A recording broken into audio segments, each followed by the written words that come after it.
In this video, we will discuss how to install and set up the distribution power panel for Smart Home Collection. Before installation, use the chart in the installation instructions to determine the correct wire gauge necessary for the job. At the motor end of the wire run, strip the wire and attach it to the motor. Be sure to note which color wire is applied to the positive side and which color is applied to the negative side. Repeat for every motor. You may want to use some tape to label the panel end of each wire run to help keep the project organized. Once the location for the panel has been determined, mount the panel using the provided hardware.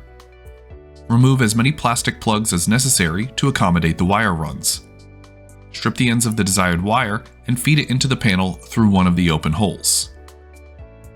Having noted which color was connected to positive and which to negative at the motor, connect the corresponding colors to the correct ports on one of the entries in the panel.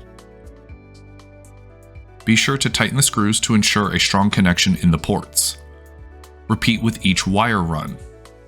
Before plugging in the panel, ensure that every wire connection is secure and the power switch is off. Attach the power cord and plug it into the outlet.